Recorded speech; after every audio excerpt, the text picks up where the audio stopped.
On a fait les 17 premiers jours jusqu'à présent. On a galéré bien comme il faut sur le jour 16 et 17. Surtout sur le jour 16, pour des raisons pas forcément évidentes. Je suis parti dans des mauvaises pistes, ça m'a fait perdre beaucoup de temps. Le 17 en comparaison, c'est un petit peu mieux passé. Là, on est dimanche. Le 18, le dimanche en général, ça se passe mieux. Ils sont un peu plus faciles. Là, on voit un petit peu le chemin qu'on a suivi. On a remonté la rivière, on a passé le pont. Là, c'était, je pense, le sable qui s'est coulé. On voit le volcan ici. Il y a là les chemins qu'on a fait, je pense, dans la montagne. Le chemin de randonnée qu'on a créé. Donc, il y a plein de trucs qui se sont ajoutés, qui se rajoutent au fur et à mesure dans la carte. Et là, du coup, on en arrive au jour 18. Avec des rochers bouillonnants. Donc vous, les éléphants, vous avez finalement réussi à atteindre l'air frais. Vous avez émergé près de la base d'un grand volcan qui semble être en pleine éruption. Heureusement, la lave semble s'éloigner de vous dans les airs et vers l'océan. Et il y a des petits morceaux de lave qui sont toujours éjectés vers vous. Du coup, vous prenez abri, vous vous abritez dans la caverne, dans la sortie de la caverne, un petit peu plus longtemps. En dehors de la caverne, on peut voir que la lave atterrit dans un bassin et on l'entend frapper lourdement parce qu'elle est en train de solidifier.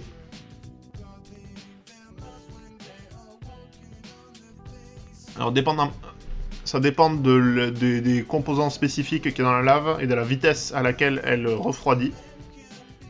Et ça pourrait former de l'obsidienne, qui est une pierre... Ah, ça ressemble à ça. Une pierre volcanique. Le taux de rafraîchissement devrait être basé sur la surface des gouttes de lave. Du coup, on scanne rapidement une goutte alors qu'elle passe devant nous. Ça c'est les gouttes, pardon, alors qu'elles passent devant nous. Ça c'est notre input de puzzle. En fonction de la rapidité à laquelle la lave se déplace, le scan n'est pas vraiment très bon. Donc sa résolution est assez basse. Et le résultat qu'on a du coup, c'est une forme des gouttes de lave avec des petits cubes de 1 par 1 par 1 sur une grille en 3D. Donc en gros, c'est comme si on avait des pixels dans une grille 3D. Et chacun a des coordonnées X, Y et Z. Pour donner une approximation de la surface, de l'aire de la surface, on va devoir compter le nombre de côtés de chaque cube qui ne sont pas directement connectés à un autre cube. Du coup, si notre scan était juste deux cubes adjacents, 1, 1, 1 et 2, 1, 1, chaque cube aurait un seul côté couvert et les autres côtés exposés, pour une surface totale de 10 côtés. 5 chacun en fait, vu qu'ils en ont un en commun, il n'est pas exposé. C'est les 6 faces du cube moins une.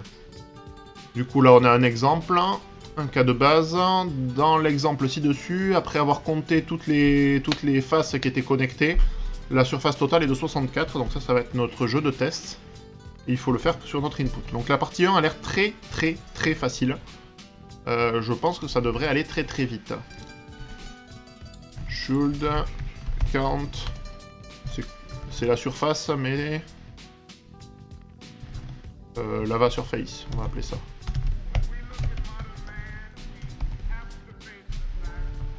Et là, pour notre input, on ne sait pas encore. J'ai créé comme d'habitude le fichier day18sample et day18 tout court. Et j'ai créé les jeux de test qui pour l'instant nous balancent sur du not implemented. On est là. Donc en gros, ce qu'on va vouloir faire, c'est nos lignes là, on va vouloir probablement les mapper. Et pour chaque ligne, on va vouloir transformer ça probablement en pose 3D. Un truc comme ça. On va faire une position 3D de X, Y et Z. Et par contre, il faut qu'on détermine le X, Y, Z avant. Du coup, probablement qu'on va faire, on va splitter la ligne, on va revérifier à quoi ça correspond la ligne, mais je pense qu'on doit splitter sur un virgule ou virgule espace, on va vérifier. On va de nouveau mapper ces trucs-là sur it.toInt. Et on va remapper ce truc là. Probablement, on va voir si on peut. J'aurais bien aimé faire x, y, z, sachant que c'est une liste qu'on a. En post 3D, et la post 3D on va la créer. On va en faire une classe, on va la mettre dans ce fichier là, et on va dire que x est un int, que y est un int, que z est un int.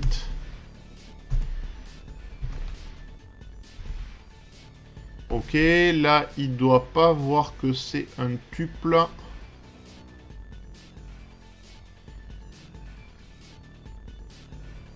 Alors je dois pas avoir le map là où il faut, je regarde. Il doit me manquer une accolade là. Donc une ligne, je la split en n éléments. Alors déjà on va regarder à quoi ressemblent nos lignes. Hop, c'est juste une virgule, donc il n'y a pas d'espace. Ça c'est le premier point. Donc je vais virer l'espace ici. Donc line c'est un string. À ce string, je le split, ça me fait un tableau de string. Et à chacun des éléments du tableau de string, je vais faire un int.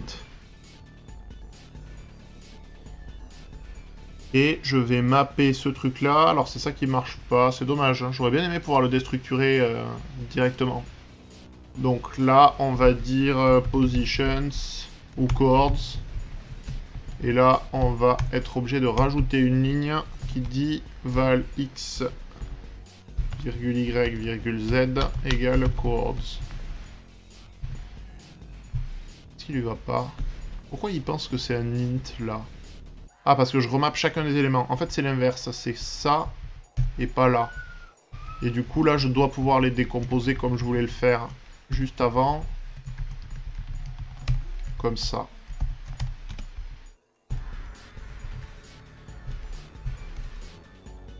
Alors, qu'est-ce qui me manque ici? Lui, il correspond à rien, en fait. J'ai dû en fermer un trop tôt.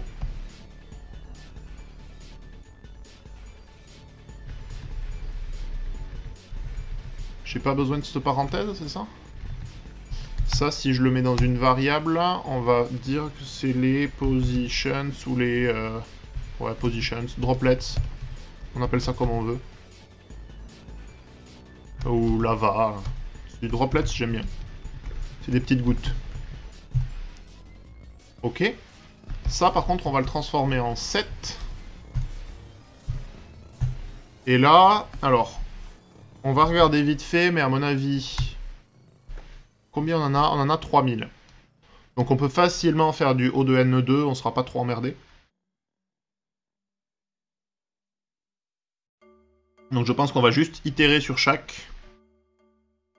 Et on va compter combien chaque gouttelette a de positions autour.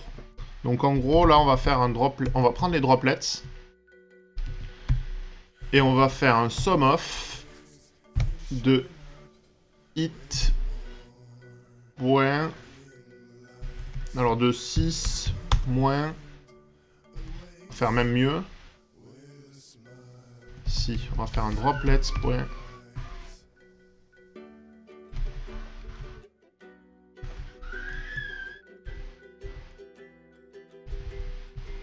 donc en gros, ce que je veux, c'est, j'aimerais bien que... En fait, je veux mapper chacune de mes droplets, là. Et je veux la distance, donc D1, à qui j'associe D2. Et je veux que D1 point... En gros, je veux que la Manhattan distance entre ces deux trucs soit égal à 1. Donc je compte combien il y a de faces qui touchent. Et je vais retourner 6 moins ça.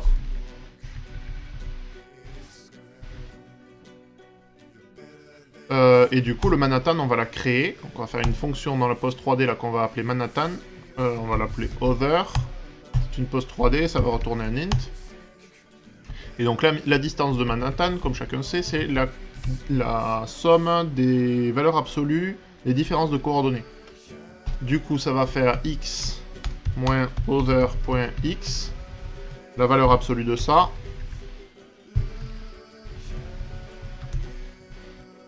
Donc on importe la fonction apps de Kotlin. Le x, pourquoi il le voit pas? Ça va être this.x.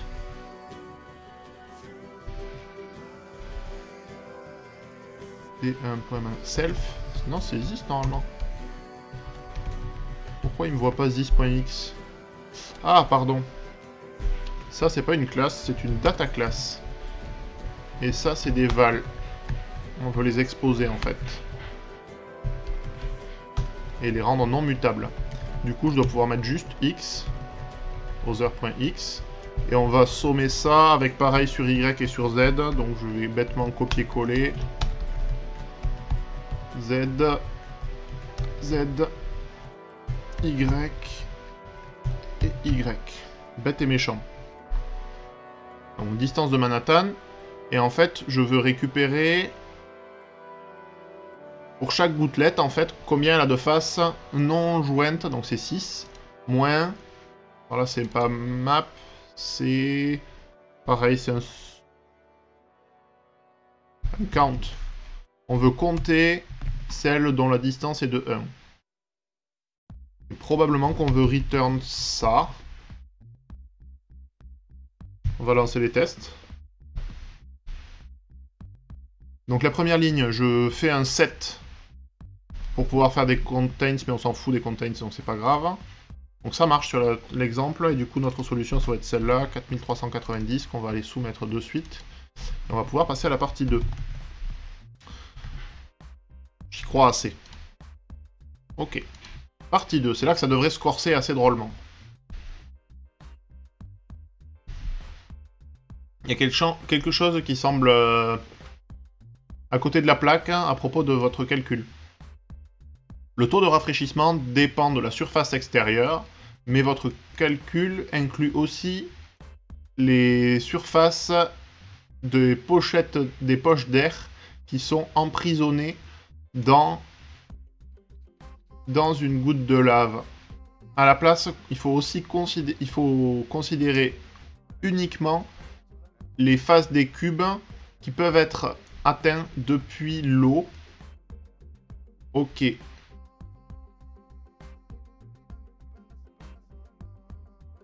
Ok.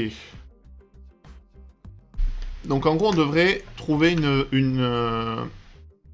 Ouais, là, c'est pareil, mais avec la surface extérieure. Donc on devrait trouver des valeurs plus petites. Ouais, mais en fait... effectivement, Quantum, en fait, souvent, le dimanche, les exos sont plus faciles. J'avais remarqué. Et là, hier et avant-hier, il s'est un peu lâché. Ça picotait bien comme il faut. J'ai perdu beaucoup de temps sur des trucs bêtes en plus. Il y avait moyen de les faire relativement rapidement. Mais moi, je me suis bien gaufré comme il faut. Et aujourd'hui, ça a l'air quand même beaucoup plus facile. Je pense qu'on devrait s'en tirer pas trop mal. Donc ça, la part 2, on voudra 58. Et là, on voudra un truc plus petit que 4390, mais on sait pas encore quoi exactement. Après, c'est quand même pas si évident là. Donc en gros, le problème, si je le représente en 2D, c'est que là, si j'ai des gouttelettes qui sont comme ça, en fait, je veux pas compter les surfaces exposées à l'intérieur, là. C'est quand même pas si évident que ça, la partie 2. La partie 1 est triviale, hein, on est d'accord. La partie 2, elle a l'air faisable. Il va falloir réfléchir à comment on s'y prend. Du coup, ça, c'est des lines.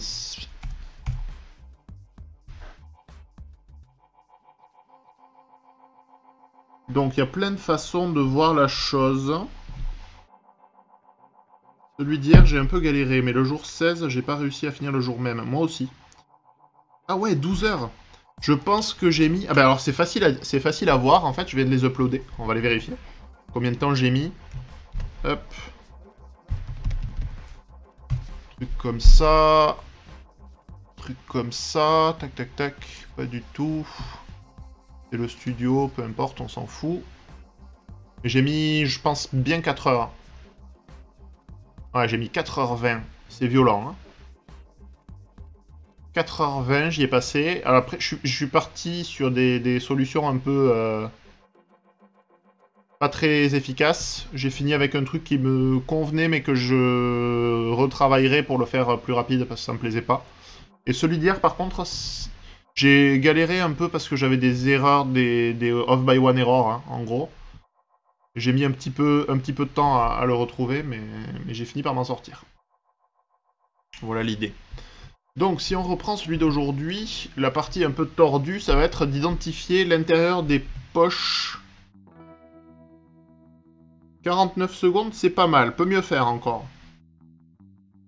Celui d'hier est, je pense, moins dur en termes d'algorithmie et de comment il faut s'en sortir. Il y a quand même un truc qui est pas évident.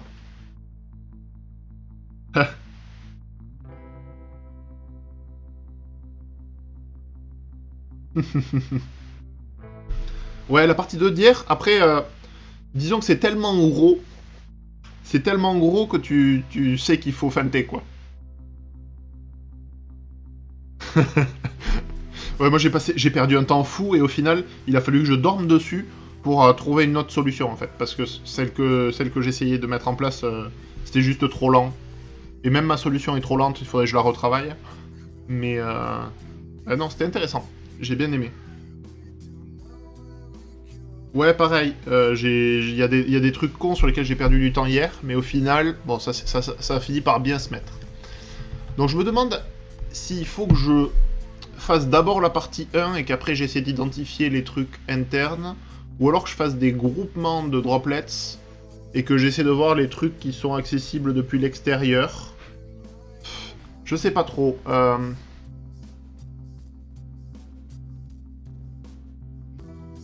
Parce que je suppose qu'ils se sont amusés à faire des parcours à la con en plus. 4h48. Ok, c'est pas mal déjà. Donc... Je réfléchis. J'ai une grille de pixels et je veux les surfaces extérieures. Donc soit je pars de l'extérieur et je fais le tour des gouttelettes. Mais ça me paraît tordu et ça va partir dans toutes les directions, ça me plaît moyen. Soit j'essaie d'identifier...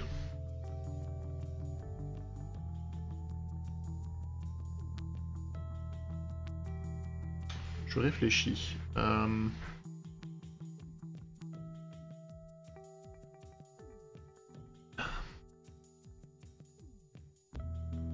Alors, moi, les stats, je les ai facilement. Il suffit que je regarde la durée de mes vidéos de stream. mais effectivement, Quantum, c'est plus difficile. Ah non, j'avoue ne pas me lever à 6h du matin pour les faire à cette heure-là. Ok, donc, comment je peux faire pour calculer ça? Je réfléchis doucement. Donc en gros, c'est égal à ça, moins les surfaces internes. Donc ce qu'on peut faire, on peut faire un return de part 1 de mes lines, et moins on sait pas quoi.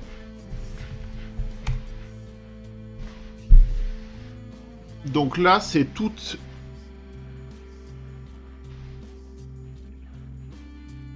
les zones qui sont emprisonnées autour d'autres cases.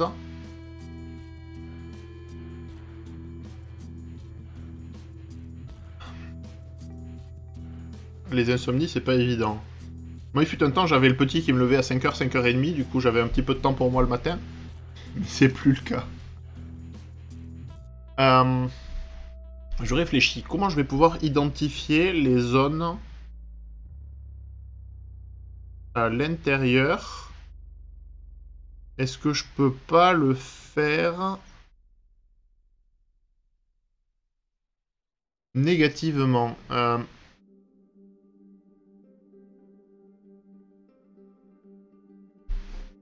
On va faire un truc. J'ai une petite idée. On va prendre toutes nos droplets là.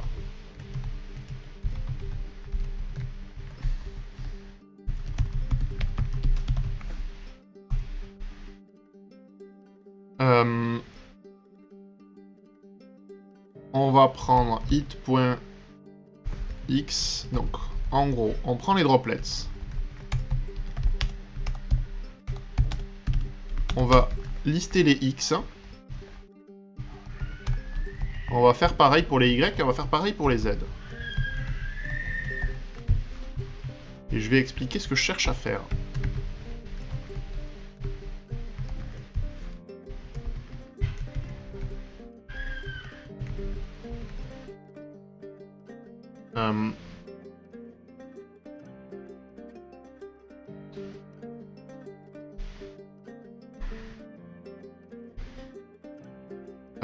Du coup, on veut print quoi? On veut print xs.min.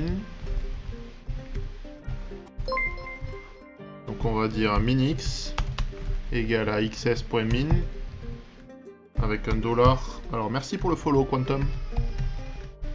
Hop.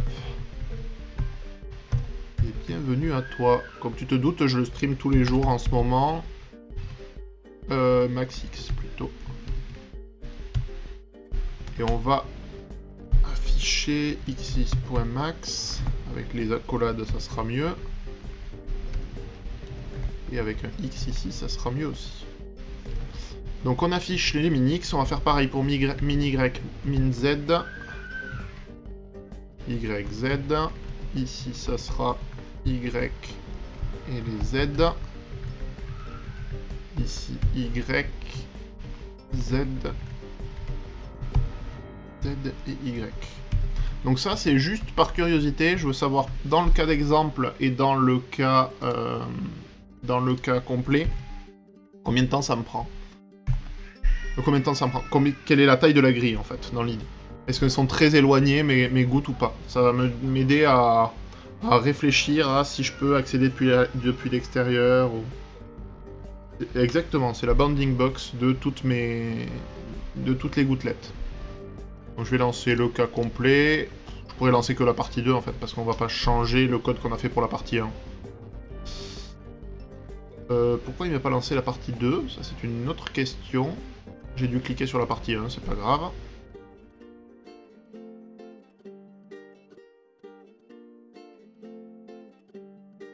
Alors pour le cas d'exemple, c'est tout petit. Et pour le cas complet, ça m'a l'air tout petit aussi en fait. C'est vraiment minuscule en fait.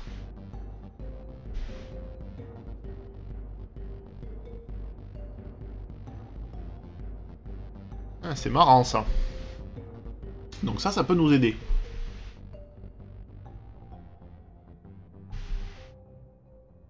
On peut savoir si une position est accessible ou pas en fait.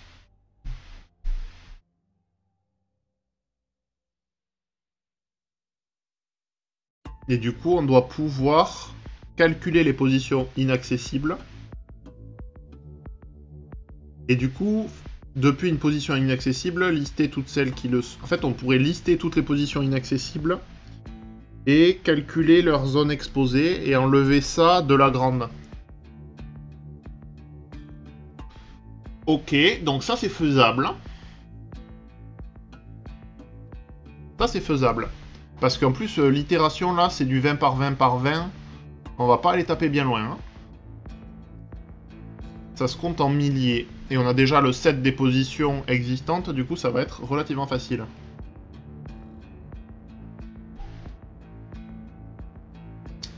Du coup...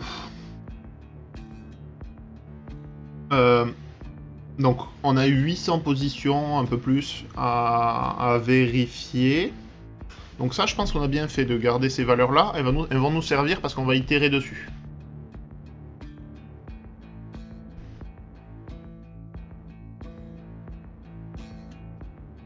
Donc c'est bien ça, je me suis pas planté sur les coordonnées. Donc on peut l'enlever, on s'en fout. On sait que notre banding box, elle est toute petite. Ce qui nous arrange très fortement. Ça, on va remplacer ça par... Pardon, je me suis trompé. Non, c'est bon. On va appeler ça par... droplets. Et oui, s'il te plaît, remplace-moi le sur l'autre. Ça sera quand même plus joli. Ok.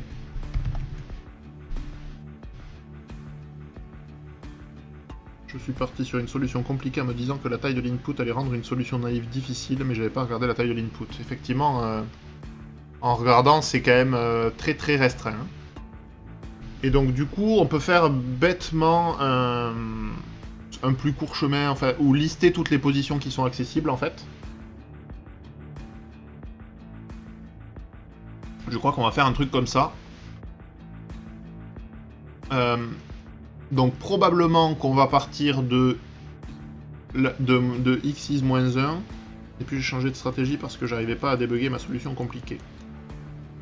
Ouais, en gros pour moi, on va pouvoir générer toutes les positions de ça là.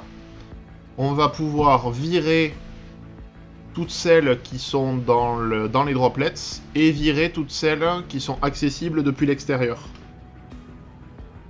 Dans l'idée. Je pense qu'on va essayer de faire un truc un peu comme ça. Donc, en gros, si je prends... on va sortir un GIMP ou un truc comme ça. Que j'explique ce que je vais essayer de faire. Je le montre en 2D dans l'idée parce que ça sera plus facile. On s'en fout, vas-y, hop. Je le montre en 2D parce que ça sera plus facile. Mettons qu'on ait une grille. Je fais n'importe quoi. C'est très moche, mais on s'en fout.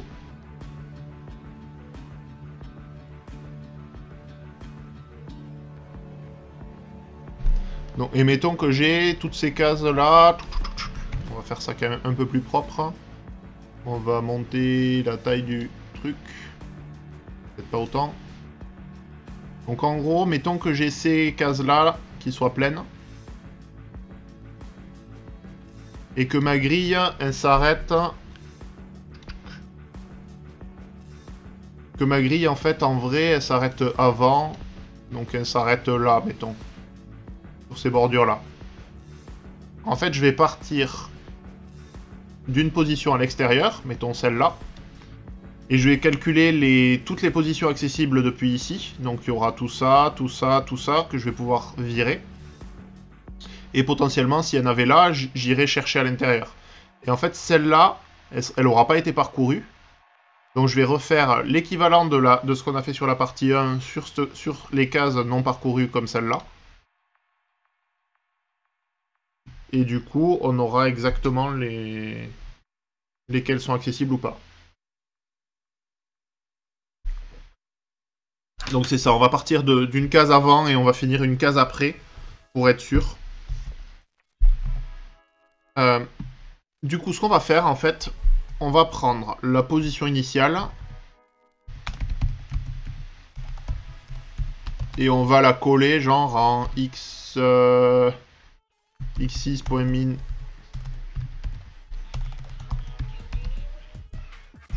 -1.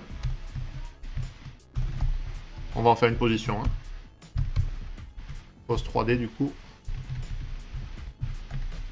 De x6.min-1, virgule ys.min-1 et z.min. Décidément. -1. Et là, notre idée, ça va être list every accessible pose. In. Je crois que j'aurais dû garder mes... On va stocker... On va stocker ça parce que de toute façon, on en aura besoin tout du long. C'est pas très joli. Mais ça va faire le taf.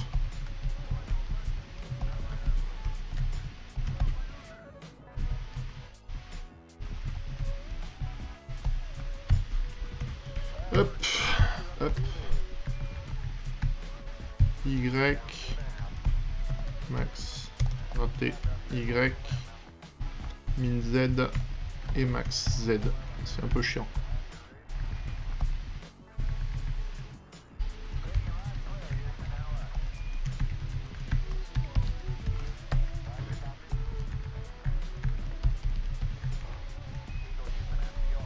Ok.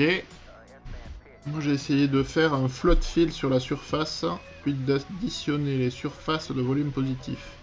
Mais ça marche pas bien si t'as une goutte de lave dans une bulle. Pourquoi? Si, ça devrait marcher aussi. J'utilise assez peu le float fill, mais c'est assez puissant comme...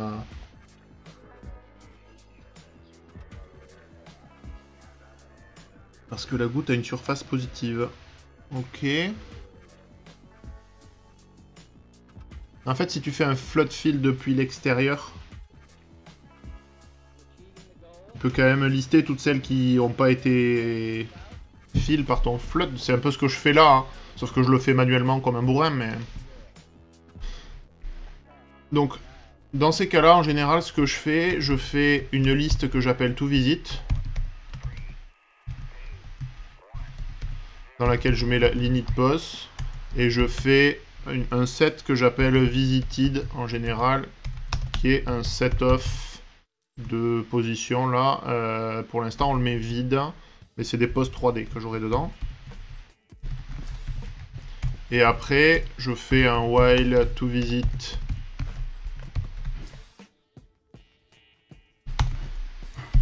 .isNotEmpty. C'est le truc le plus bateau, l'algo le plus bateau de parcours de graphe.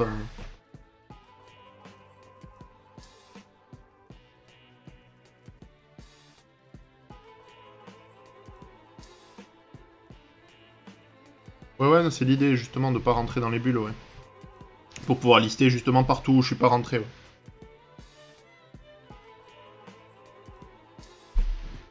Et du coup, pour être sûr de balancer mon premier pic en dehors de la zone, je suis obligé de me caler, de prendre une fenêtre un petit peu plus grande que la zone en question, et d'aller taper un peu autour.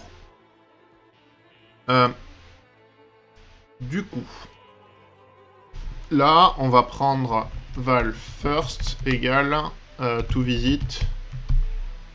Ouais, c'est probablement... Alors, c'est pas un pop. En général, quand j'ai juste une liste, je fais un remove at 0. Comme ça, je suis sûr que ça me dégage bien le premier élément. Par contre, pour ça, j'ai besoin de... que ma liste là soit mutable. Ok. Donc là, je supprime le premier élément, ça me retourne la position en question.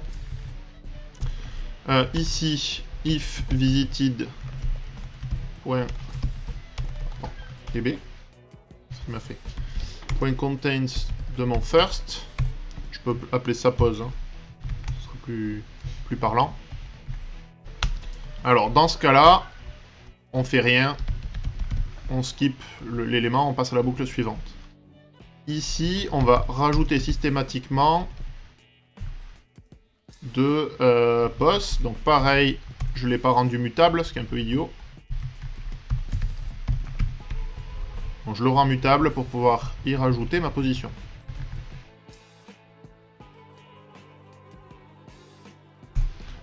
Ok. Donc là, je l'ai dépilé. Et en gros, ce que je veux faire, c'est juste rajouter tous ses voisins. Donc là, on veut faire un toVisit .addAll de pos.neighbors. Donc on va devoir rajouter cette méthode là. Une collection, on va mettre une liste, ça ira très bien. On s'en fout un peu, hein. Là, on n'aura pas de problème d'optimisation sur une grille de 20 par 20 par 20. Hein. Pour être tout à fait honnête. Du coup, soit je retourne... En fait, il a combien de voisins? Il en a 8 sur 2 dimensions. Il a une trentaine de voisins. Est-ce que...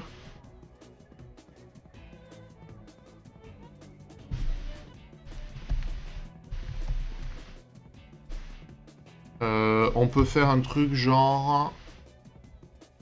Ah non, c'est chiant.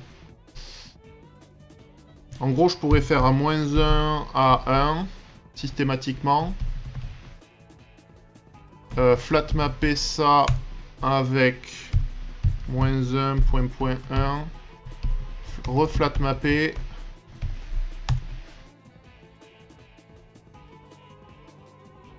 Attention que la vapeur ne voyage pas en diagonale. Ouais, non, non, non. Ah oui, non, ça en fait que 4, bien vu. Tu as raison. Donc en fait, on va les lister, ça ira plus vite. ça va être beaucoup plus rapide. Donc c'est une liste de poses 3D, et donc on va faire une pose 3D de, en gros, x-1. Donc on va faire x, y, z.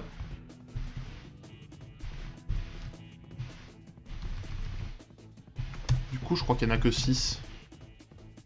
Donc on a du x-1, on a du x plus 1, on a du y moins 1, du y plus 1, du z moins 1 et du z plus 1.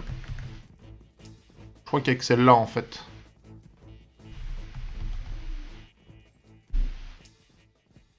Et donc ça, on peut directement le retourner en fait. On n'a pas besoin d'un bloc pour ça. Donc on va mettre le return et on va le virer de suite en expression body. Voilà. On va pas trop s'emmerder à faire des boucles pour 6K. Donc ok, ça c'est fait. Merci pour le... Merci pour le pair programming, ça m'a bien aidé. Ok, donc ça c'est les voisins. Et par contre les voisins, on veut vérifier qu'ils soient bien, donc je vais les filtrer en fait quand même.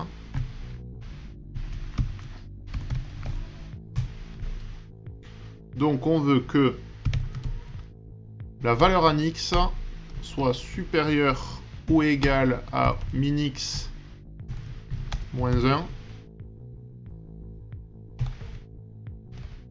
Et que la valeur en x soit inférieure ou égale au min-x plus 1. Et que, alors on va l'avoir en x, en y et en z. Donc je vais copier-coller ça. D'ailleurs, ouais. Ça en fait, on va virer ça. Et je vais expliquer pourquoi je le vire. En fait, ça veut dire qu'on veut qu'il soit compris entre min-x moins 1 et min-x plus 1. Donc je vais enlever les espaces pour qu'on y voit un peu plus clair, mais je crois qu'il n'y en a pas besoin. Bon, il me les remet. Ok, on s'en fout. Et donc, du coup, ça se réduit à 3 conditions, notre truc. Pardon.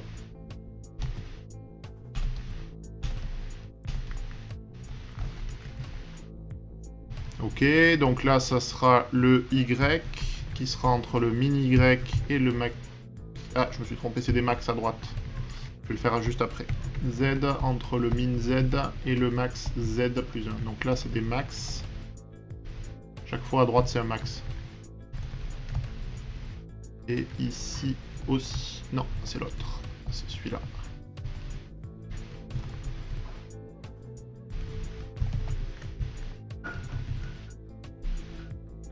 Ok, donc quand on les a toutes visitées là, en gros dans le visited on a toutes les cases de l'extérieur. Du coup, ce qui va nous intéresser, c'est d'avoir sur min-x max x, min-y max y, min-z max z, toutes les positions qui sont pas dans visited et qui sont pas dans les droplets.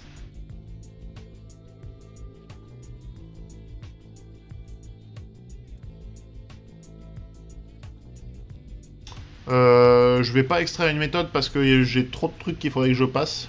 Et c'est compliqué. Donc on va juste... Ouais, list every accessible position, ça me paraît pas mal. Là, on va faire list every possible pos in bounding box.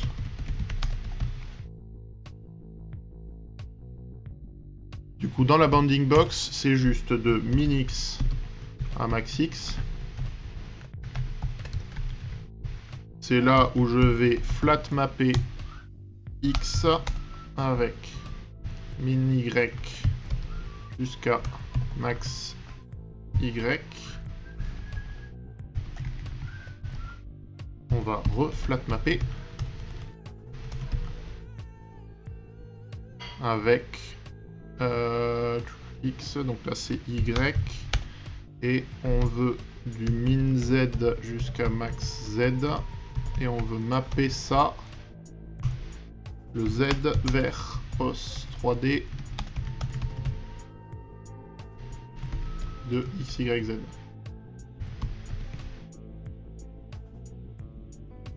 Et on va refaire un set parce que c'est plus joli, on s'en fout en fait. On va appeler ça all pos.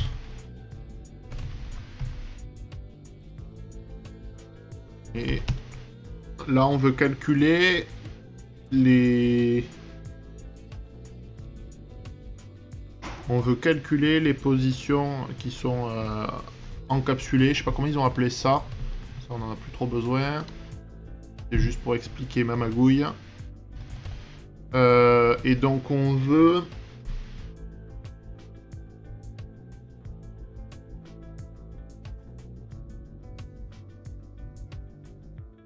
Les cubes c'est trapped. On peut les appeler trapped.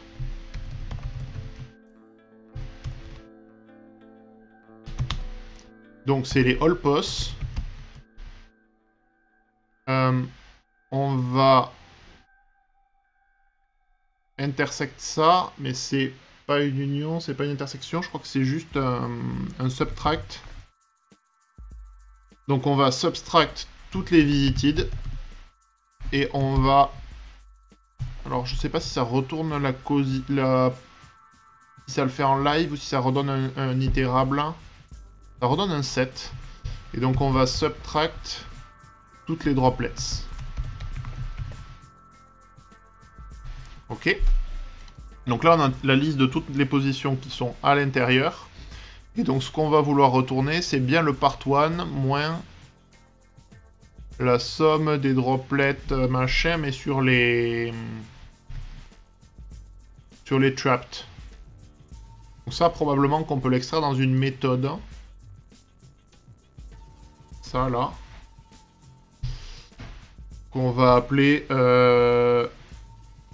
exterior surface.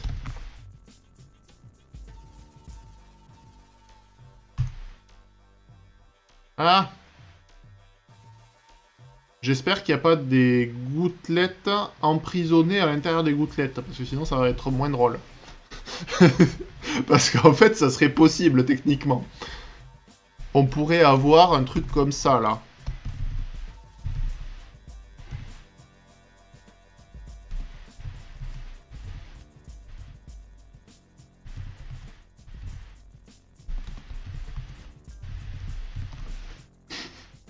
Ça serait rigolo.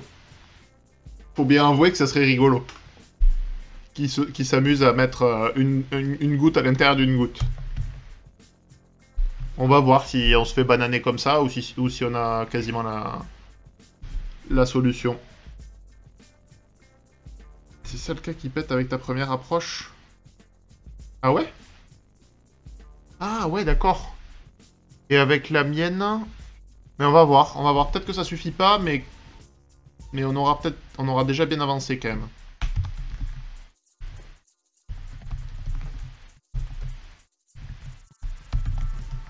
Donc.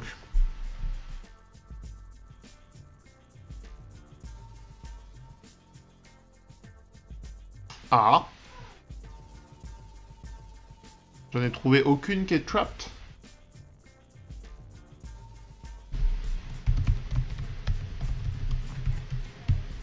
Ah, mais je suis bête. En fait, non, c'est complètement idiot ce que j'ai fait. En fait, là, je filtre celles qui sont les voisines, mais il faut aussi que je filtre celles qui sont des droplets, en fait.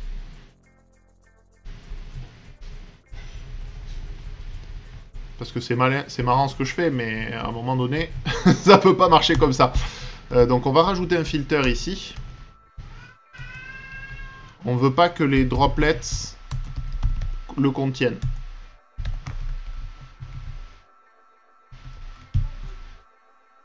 Ça devrait mieux marcher déjà.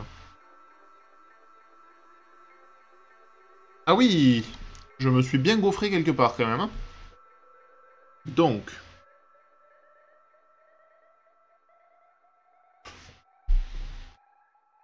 Donc... Comment je peux retourner un truc négatif? Ça c'est du... Ah, non. Soit c'est que le subtract est pas bon. Peut-être que je prends les cases à l'extérieur aussi, du -1 au -1 au +1 là. Dans le subtract ici.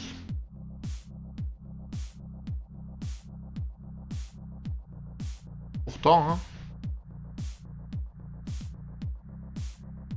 Pourtant, on dirait pas d'après la définition de cette méthode-là.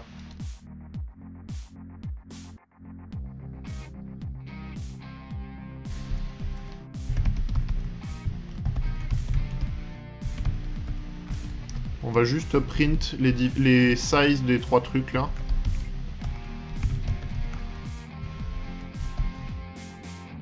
Et droplets.size.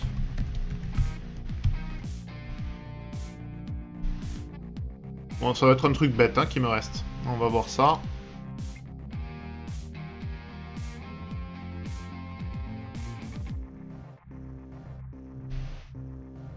Oula. Oula. Mon Visited, il a des problèmes.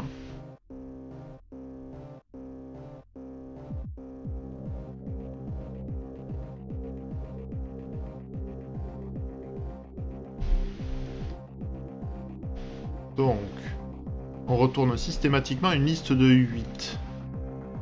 Est-ce que je me suis gaufré dans les calculs? Donc c'est pas normal hein, que le visited.size il fasse 1, c'est absolument aberrant. Le all pose il fait 54, ça c'est pas incohérent. Et parce que le visited en plus il devrait y avoir au moins toute la couronne qu'il y a autour, donc c'est absolument impossible qu'il fasse ça. Je me suis gaufré quelque part ici. Min x, min y, min z, moins 1. Et donc lui, je veux bien qu'il soit de moins 1 à max plus 1. Le x, le y de moins 1 inférieur ou égal. Hein. Min y moins 1. Alors est-ce que c'est des problèmes de parenthésage autour de ces trucs-là? Ça m'étonnerait quand même. Hein. J'y crois pas trop. On va voir par acquis de conscience, mais...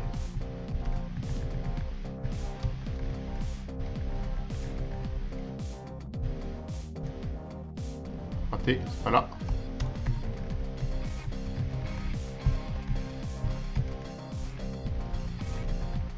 C'est vraiment par acquis de conscience.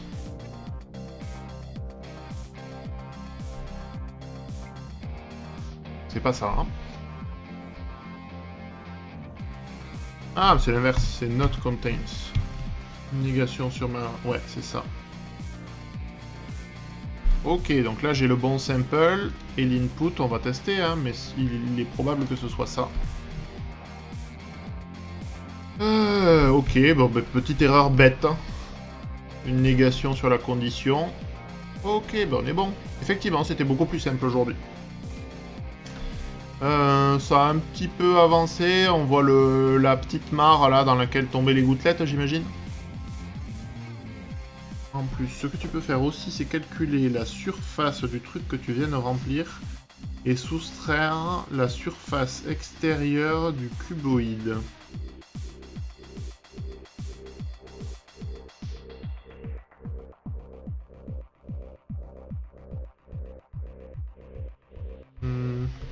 Là, je l'ai pas, par contre. Que tu racontes. Donc, je vais virer les prints qui ne servent pas. Hein. Ça, on peut le return direct, on valide 9. Du coup, on peut le convertir en expression body. Du float fill entre la bounding box et la bulle.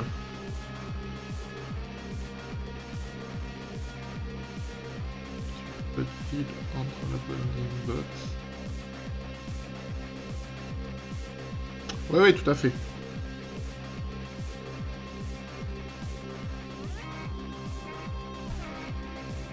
Bon, mais on est pas mal.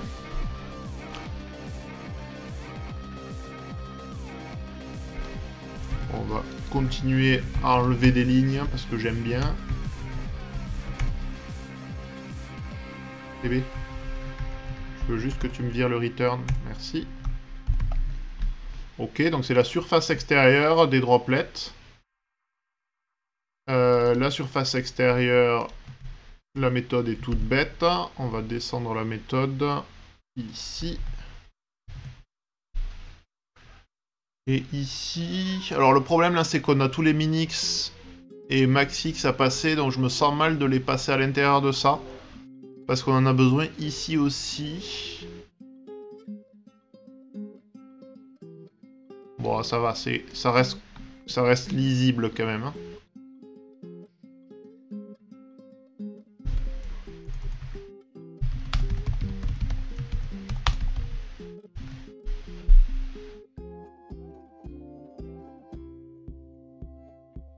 Ok, bon, c'est plutôt simple, hein. Je pense qu'on va en rester là. Donc c'était un stream plutôt court aujourd'hui.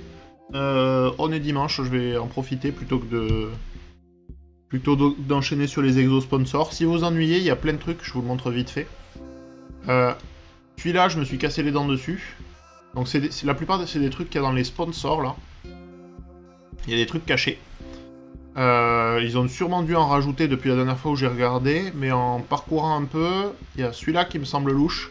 J'ai pas réussi à décrypter ce qu'il voulait dire par ça. Il y en a un autre avec des... Ah si, je sais comment le trouver. Comme ça, là. Celui-là, je pensais que c'était du base 64, mais j'ai toujours pas réussi à le décoder non plus. Je ne sais pas ce que c'est. Donc il y a Meili qui en a fait un qui est plutôt cool, là.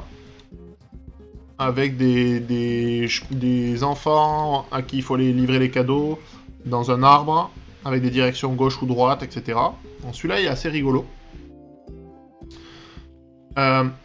Chez Reactor, il y en a 3 années, on a fait la première en stream, le Svalbard Challenge, là. Il reste les 2 autres à faire, et à chaque fois c'est 3 puzzles chacun. Et ils sont plutôt intéressants, plutôt un peu tordus, et pas évidents. Bon, si je reprends en fait les sponsors, celui d'Infi était très cool. Je me suis régalé. C'était un parcours de graphe en gros. Et ensuite, il y a celui-là que je veux faire. Ça, c'est par le créateur de l'Advent of Code, challenge.synacore.com. Et ça, l'idée, c'est de reconstruire un interpréteur. Donc, ils expliquent... donc, je peux montrer vite fait à la limite, vu qu'on a été rapide. Tac, et ça va être Synacore, que voilà. Et en gros, ici, là, en fait, on récupère ça et ça décrit une architecture. Donc, il y a un espace d'adressage sur 15 bits avec le 16e qui sert pour pointer sur des registres, je crois, un truc comme ça. Et du coup, il y a des opérations alt, set, push, pop, etc., du print. Donc on fait un équivalent de mini-langage qu'on doit interpréter. Donc il a l'air cool, je l'ai pas fait, on le fera quand on aura du temps, si on a du temps, genre quand je serai en congé ou un truc comme ça. Là je vais en profiter un peu plus. Et sinon, si jamais vous aimez le Rust, pour info, il y a Faster Than Lime qui fait des super bonnes explications des différents jours là, de ces résolutions en Rust. Donc pour apprendre Rust, c'est vachement bien. Et sinon, pour info, on stream avec un pote l'Advent of Code de 2016 qu'on fait en Rust. Parce qu'on n'a pas beaucoup avancé tous les deux. Moi, il me reste celui de 2019 à finir à l'occasion aussi. Et donc voilà, celui-là il est en train d'avancer, celui-là il faut que je prenne le temps, c'est le dernier exo qui me manque à finaliser. Et celui-là on se retrouve demain pour le faire. En général c'est entre midi et 2 que je le fais. Des fois je peux pas, donc je préviens mal, c'est pas bien, mais voilà l'idée. Bon, je vais vous laisser là-dessus. On se retrouve demain pour les courageux. Encore bravo à tous ceux qui ont réussi celui d'aujourd'hui et qui arrivent à tenir le choc jusqu'à présent. Là, on entre dans la dernière ligne droite. Les 7 derniers, ça va commencer à piquer. Ça va être sympa. Je vous souhaite une excellente journée et puis à très bientôt. Salut!